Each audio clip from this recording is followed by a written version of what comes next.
Welcome to the edition of the DME Vlog. My name is Dr. David Duizer. Thank you so much for tuning in. I'm a naturopathic doctor focused on the holistic approach to chronic disease management here in Vancouver, British Columbia. I'm the medical director of Finlandia Health Center.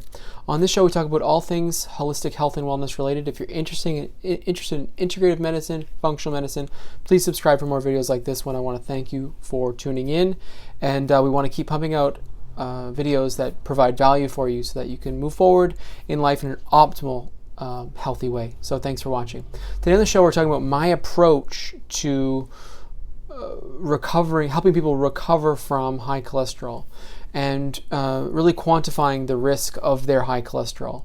So I know that there is a wave online and across North America where people believe that it's okay to be walking around with very high LDL numbers, the low density lipoprotein cholesterol levels, and people think it's okay to have levels of LDL very high, and I totally get where they're coming from. There are situations where it can be perfectly fine and perfectly safe, and but you really need someone who knows what they're doing to work it up for you. You can't just say, oh, my LDL's high, I don't want to worry about it, it's okay, everyone says it's fine.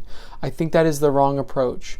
Today what I want to do is just review quickly my very simple approach to assessing high LDL and moving forward with adequate comprehensive assessment for the quantifying the risk of a cardiovascular event. So I'm just basically going to walk you through kind of what I do with my patients. So in terms of the things that we use to reduce cardiovascular risk in my clinic here, I have access to a prescription, so medication therapy, we do herbal therapy, we do nutrient therapy, lifestyle, and diet.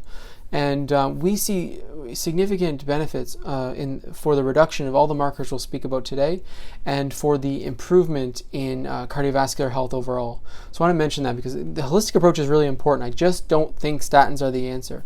I think there are certain cases where they can be helpful. I'm not completely against statins. I'm not one of those people. I think medications have a certain role, as long as we're practicing the holistic approach, trying to treat the cause, and applying these different modalities to the other aspects of wellness in order to try to prevent cardiovascular events. There are multiple things involved in cardiovascular risk aside from simply high cholesterol. We know that heavy metals damage the vessels. We know that low and high hormones increase risk. We know that hyperinsulinemia, or very, very, very high insulin, is a risk factor. Obesity, high blood pressure, these are all risk factors. So let's just review quickly how I move through the very basic portion of a cholesterol assessment. We first come in, someone has a cholesterol panel in front of them. Okay, so we know exactly their LDL, HDL, total cholesterol, and triglycerides. Then we take a blood pressure, and then we get age, smoking status, diabetes status, and we run these numbers through the Framingham study calculator. So Framingham is a very basic tool that was developed from a very large study completed in the 90s that helps clinicians attempt to predict the risk of a cardiovascular event. And then by doing a Framingham workup, there are other calculators out there, by the way. There are other things that you can apply to this. You can do multiple calculators at once and add up the numbers and find a way to put people into categories that way. I just like Framingham because it's easy, and it was an excellent study. So basically from Framingham, from cholesterol, blood pressure, diabetes status, smoking status, and age, we can put people into mild, intermediate, and high risk of a cardiovascular event over the next 10 years. And then from there, we look forward. So if it's mild, we focus on all of the approaches I spoke about earlier. If it's intermediate risk, then the next step that I go to is a comprehensive clinical workup through the lab. So at that point, I'd like to look at homocysteine, LP-PLA2, or antibodies to the vessels, CRP, so C-reactive protein, and LP little a, or lipoprotein little a, and ApoB100, another protein that sticks to large LDL molecules. And then we can further quantify the risk. If one of those is out of range, then maybe we're inching up to the top of the intermediate category into the high risk category. If many of them are out of range, we're talking about the high risk category. Now, what are these markers? Well, let's go through them. So LP-PLA2 is an antibody marker for this immune response that happens when there's damage to an artery. This one tends to go up. Homocysteine is a byproduct of metabolism that goes up when you don't use B vitamins well enough, and it's an independent risk factor for cardiovascular events. LP little a is a lipoprotein protein molecule that is also very sticky, and genetically it's very high in some people. ApoB100 is a protein that tracks to LDL particle number. So if you have lots of LDLs carrying lots of cholesterol around, it will track with that. And when it tracks with that, if it's high, it means there's tons of sticky cholesterol around. And then what else did I mention? I mentioned CRP, which is C-reactive protein, which is an acute inflammatory marker. If it's high, we know that cardiovascular event risk is higher. So that's what I go to next. And then we kind of quantify that. And then because I'm a naturopathic doctor, I'm able to give people the option of building out their holistic approach with 2 tests. One is a vitamin D test, and one is a free fatty acid test, or basically an omega check to see what level of omega-3 prescribing we should be doing.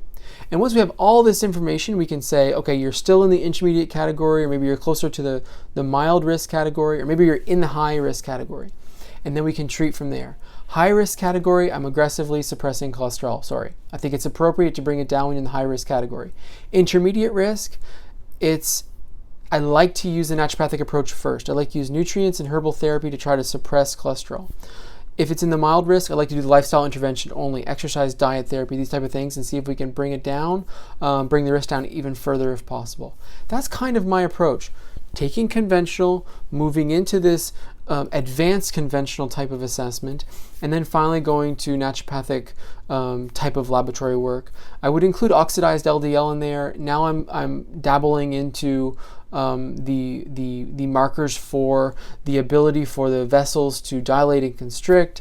I'm going further and further into these different lab workups that we have available, but for now this is my approach, and it's served me very well. I also have the pulse test available at my clinic, where I'm doing the protein unstable lesion signature test, which looks at HDL, A1C, and then 9 inflammatory markers that we don't normally test that are associated with cardiovascular risk. It's a more expensive test, so I'm only doing it if we really aren't sure and we really need to know if there's an inflammatory risk of a plaque rupturing. And that's when events occur, right? When you build up plaque, and then it ruptures. So it becomes inflamed first and then bursts and travels, and when it travels, it can get stuck. So those are things I look at. Now, on a case-by-case basis, we have to look at lead. So lead, we know lead increases the risk of cardiovascular events. It's very sticky. We know that when diabetics who had a heart attack do chelation or do lead detox, their risk of another cardiovascular event goes down by 50%. Which is pretty great. But we're looking at lead in individualized cases if we know if someone has been significantly exposed. So that's kind of the way I do it in a nutshell.